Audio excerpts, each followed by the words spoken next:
All right, man, it's Worldwide Sounds Records own DJ Chase, man. You're now tuned into the Rush Hour Party Mix Monday through Friday on Connecticut's own Smackin' Radio and the PreGame Party Mix podcast. We just lighten up the interviews, man.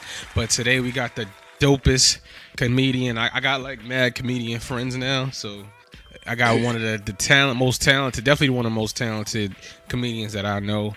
Joe Hill, what's popping, brother? What's good, Chase? What's Ain't good, nothing, my brother? Ain't How you nothing, living, man? I am Thanks for having living me. great and blessed, and I'm just happy to be alive. And it's just crazy with this quarantine, COVID, government conspiracy. You know, it's going down.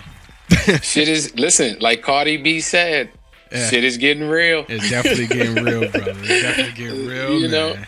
Yeah, you on the real. West Coast. You left us in New York, bro.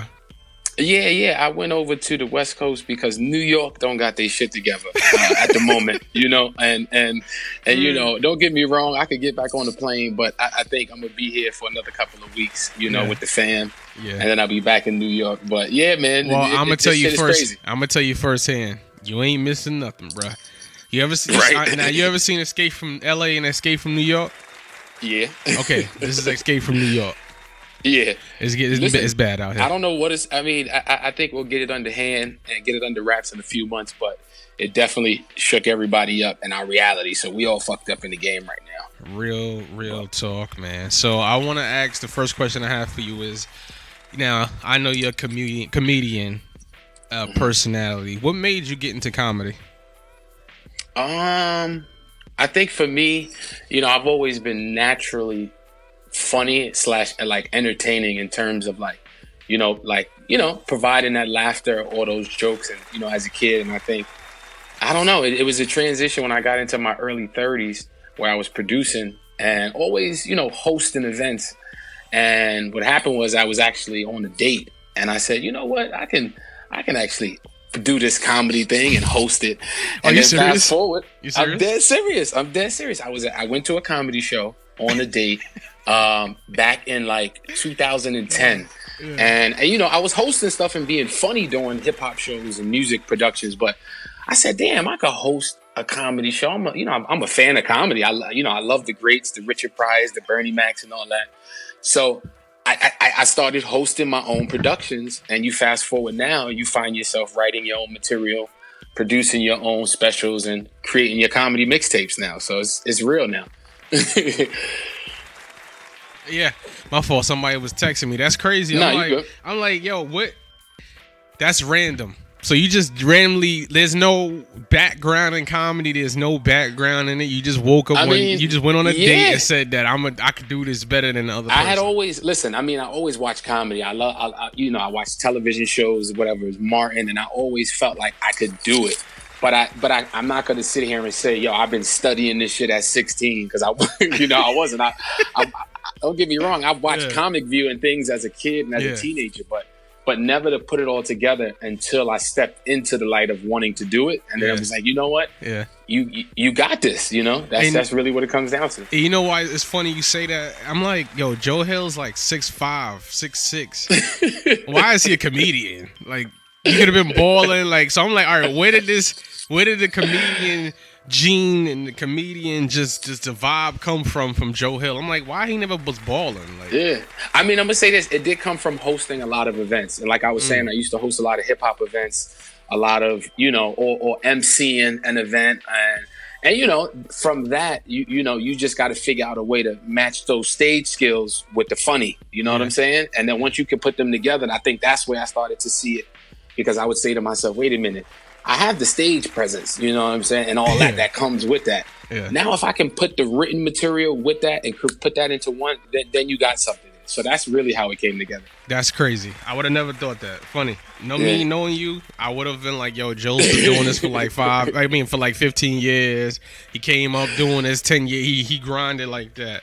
And I would have never thought it just came from a date. So that is hilarious, bro. I mean, like I said, I've put in the work in comedy. I've been doing this since 2010. Yeah. So you figure that 10 years, but 10 years ain't nothing. That ain't nothing. Not in comedy. Ain't nothing.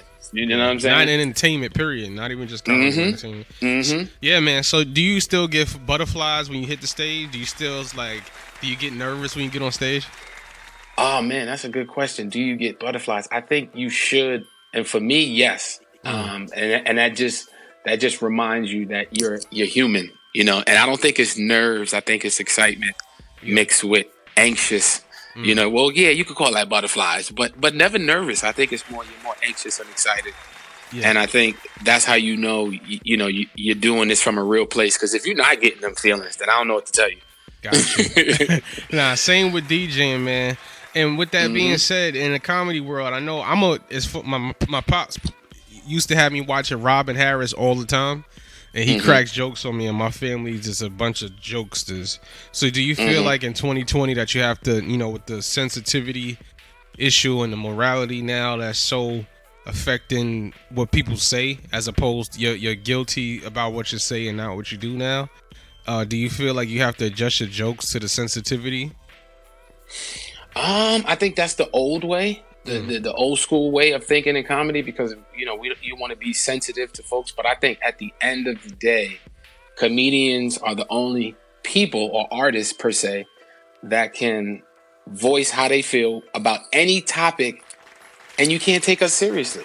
Yeah, gotcha. Like you can't, because we're on the platform of entertaining and enlightening you through a real comedic way. So if you're really looking at it, we're just giving you a mirror of the truth a lot of times. You know what I'm saying? Yeah, so how can you get mad at the truth reality? So I think as a comedian, for me, no. I think, I used to, but I think, with people like Chappelle, and the Chris Rocks and the icons in the game, seeing them perform and say what they feel, it makes it easy for us, on my level of status, to be able to just say, you know what, fuck it, just say what you got to say and leave it all out there. It's really what it comes down to. Yeah, no, that's real talk, bro. And with the being the black comedy clubs versus the, I guess, white more mainstream comedy clubs, do you see a difference in the jokes that you have to tell, or you keep your jokes the same? Oh man, I was just talking about this to some of my peoples that I do shows with, and I was saying that black shows, it's we laugh at our culture. You know what I'm saying? We laugh at our nigga shit. You know what I'm saying? We laugh at our motherfucker this. That sometimes may not cross over. And when I say crossover, that may not translate in a mainstream, per se, a white room. So it really comes down to adjusting as the comedian, because you don't want to be changing how you do your sets in rooms. You want to be the same type of person in every room around everybody. You know what I'm saying? So you got to try to carve that space out to have your material cross over and be able to perform it anywhere. But for me, I can perform in any room, mainstream, black rooms, church, gas station. You put me anywhere. You know what I'm saying? I feel you. And now with that being said, do you apply your because I know you have your own comedy come up 360 brand, and you have your own comedy brand. Do you see that with that being said, the event hosting that you do you apply a lot of that into doing your own comedy events? Like prior to comedy? Yes, for sure. I definitely apply the same, the same formula to my productions. And, I think at the end of the day, it's you want to be able to market whatever product you're putting out to everyone. You know what I'm saying? At least, teenagers and up. Obviously, kids can't hear it at a certain age, but I'm just saying, you want, no matter the race, gender, whatever, you want them to listen to your shit and be like, that motherfucker is funny. You know what I'm saying? Like, it don't even matter. You know what I'm saying? So, that's what it comes down to. Because I liken you right now to the Rudy Ray Moores, the grinders, the guys who pulled up. They didn't get the starring role on SNL first and then pop. You know what I'm saying? So you're more in that lane. And with that being said, you just dropped a new comedy album, right? Yes, sir. The comedy mixtape. So everybody was saying, is it an album? Is it a mixtape? I call it an album. So I heard it. I had originally was slated to perform my hour special, The Art of Not Giving a Fuck, on March 27th, but due to the COVID, Dangerfield, the club I was, producing it at and everything, shut down. So I was literally, I was upset. I was like, damn, this shit disrupted business, because everybody, we had to do the refunds and all that. You know what I'm saying? Like we was damn near almost selling it out. Yeah, that's why. So I felt like a mixtape was perfect. And you know hip hop. You know, you work with a lot of artists. A mixtape is something that you throw out there to kind of keep yourself relevant and throw some tracks out there that you might not hear on the new album. You know what I'm saying? Like, Cause some of the firest music comes from the mixtapes though. And you be like, oh, I gotta get this album. You know what I'm saying? Honestly, the best music is on a mixtape because the artist is more creative. They're more open. And exactly. And with that being what you just said, I tried to showcase some clean comedy on there, some raw comedy. You know, you heard the voice characters on there. Yeah. You know, so I tried to give you a nice different versatility of package of things I could do. Yeah. So, all right, yo. So where was this? I heard it. It's called Huda. F is Joe Hill on all streaming platforms. Now, where did you record this? It was a show or is it a mixture of different? All right, so it was the first half of the mixtape. I want to say, the first track to like the end. Yeah, the fifth track. I want to say that was at the same theater. It was at the Point Theater in the Bronx, where I'm from. Shout out to JP Justice, who produces the Grown Folks comedy shows. Let's get it. And yeah, you know, I recorded that there, and then, you know, the second half was, you know, different shows of, you know, me in Queens at a church gig, you know, towards the end, and then I'm another place in Jersey. So, you know, you get different, you know, different audiences and how they perceive, you know, certain jokes of mine and things like that. So yeah, that was dope. My to be favorite able to do joke that. on it is the Alexa joint.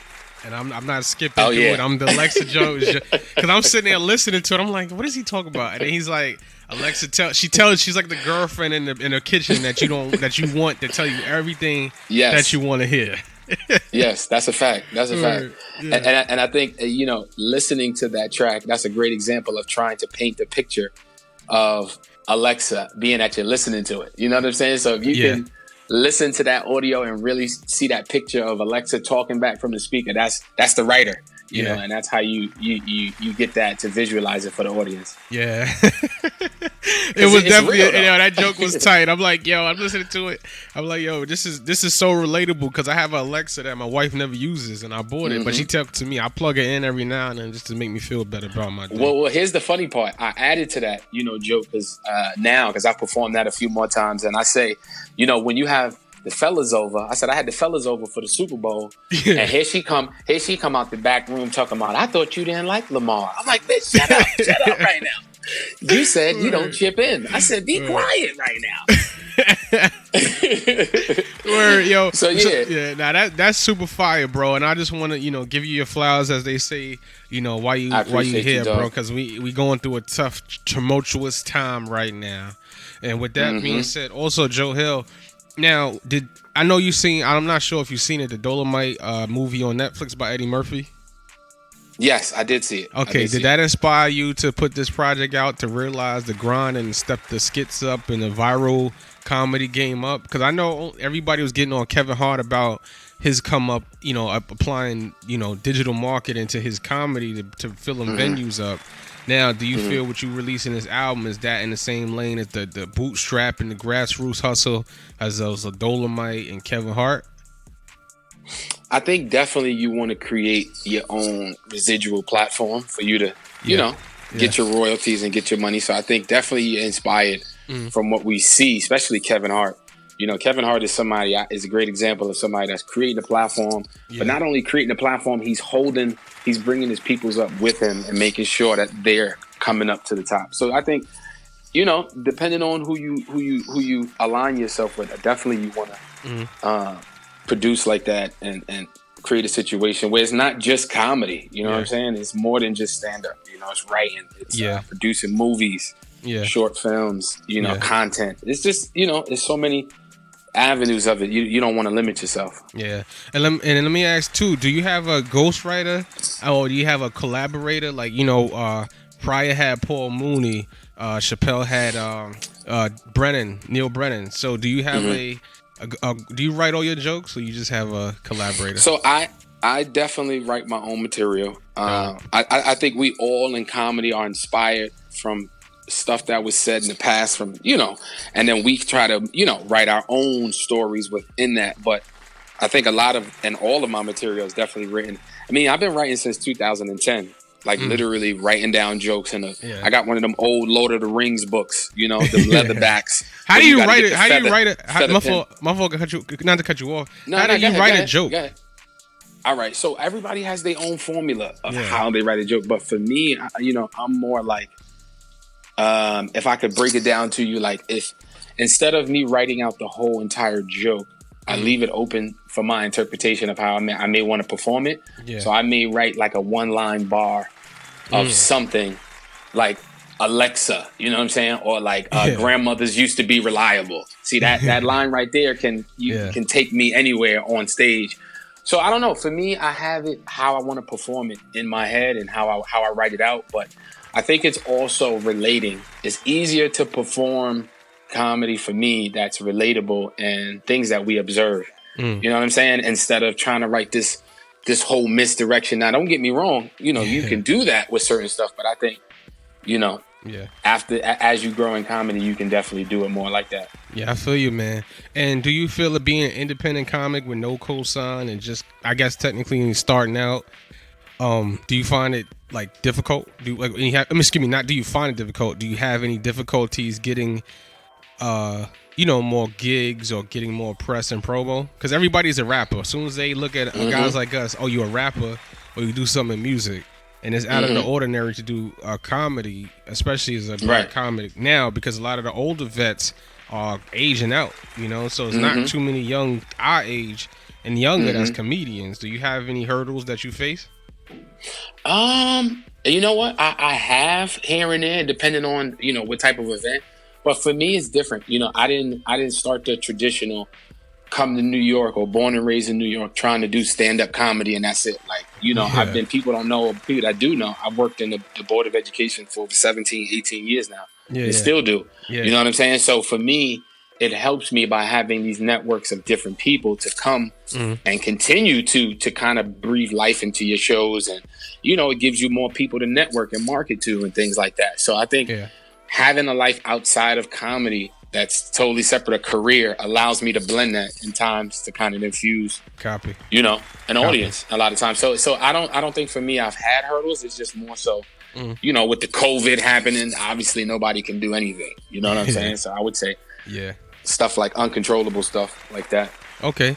And do you have any advice for a young up and coming comedian that's coming out there? Any things that like mistakes that you may have made along the way that they can avoid, and just, you know, just give them some words of positivity?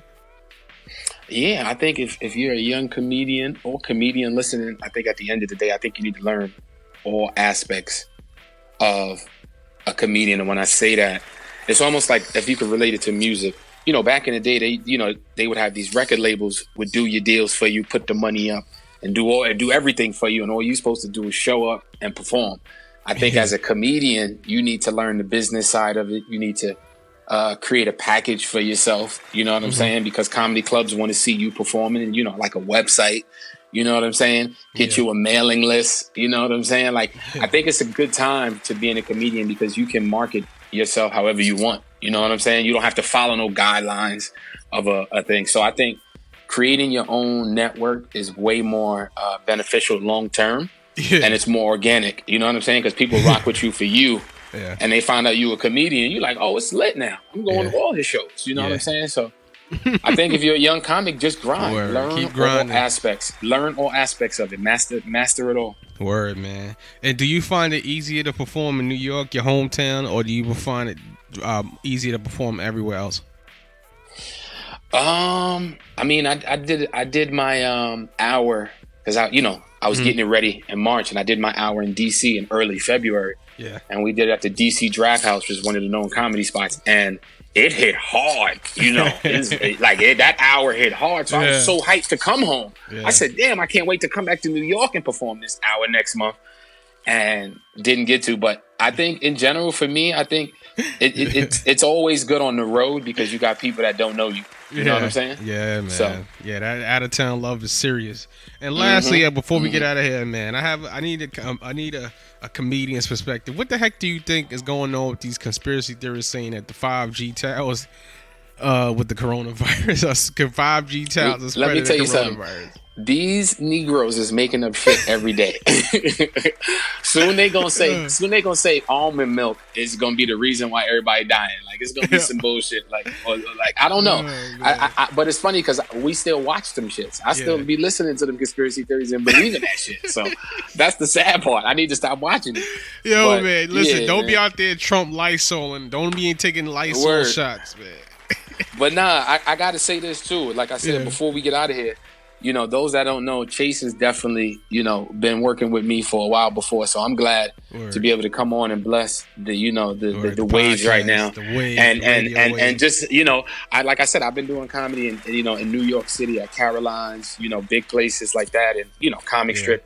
And I've done some dope events with you, Chase. So I want to give you your flowers when you did the event with us at StubHub. Oh, thank you. Comedy joint. Thank you. So, and you've been through Harlem Nights. Yeah. You know what I'm saying? DJ the Wednesday vibes. Yeah. I just come in and do my little 1-2. I don't bother nobody. I like comedy shows because they're easy. They fun and easy. Yo, question. Are you familiar with the Zoom DJing? Yeah, I did it twice. Been on any? I was like one of the first ones. I just they made it corny to me. So they basically started so everybody DJs at the same time, and I just got it just kind of got corny. So I didn't want to, I wanted to do something different. You know how creatives are. We just, especially deep creatives like us, introverts and July babies, like we really just exactly. And that's the reason why I was saying that because I'm doing a live show with music artists. Yeah. And I'm doing performances starting this Monday. Yeah. And if you interested, we could do we take commercial breaks in between performances and have you spin. You know what I'm saying? Spin for like 5-10 minutes. I'm with it. I'm getting a digital branding back up. Between you and probably one other person, y'all inspired me to step my branding up. So I'm like, everybody knows me for being a quiet DJ. So I'm like, all right, let me step it up. Listen, you could do your thing. I could put you on the screen. You get your own box, because I know how to work the Zoom. So I just gotta know how to figure out the pitch in the background. The girl who did it when I first did the quarantine party. This was in March. We was doing this, and she was like, "Yo, do it like my fault." She was like, "Do it like this," and we had the Zoom party popping. It was like 30, 40 people in there, just and then it just started becoming Zoom after dark. Cause she's one of those like influencers, so she knows mad people. So it just started getting too freaky for me. So I was like, all right, before I get in trouble, I was like, it's stupid. Word, man. But Joe Hill, thank you, man, for calling in. Thank you for rocking with DJ Chase, man. Tell him your social medias, your website, everything. Yes, sir. You can check out my website at thisisjoehill.com. You can find me on all social media at thisisjoehill. You heard about the mixtape that's out. Who the fuck is Joe Hill? You can download that, stream that, purchase that everywhere. And I also got a podcast called the Afterthought Podcast. Lit. You can check us out on the Afterthought Podcast. It's streaming everywhere too. And, it's a dope podcast of me and a lot of special guests. And I got to have you on there, Chase. So I'll be on there. Thank you for having me on here, bro. I appreciate it.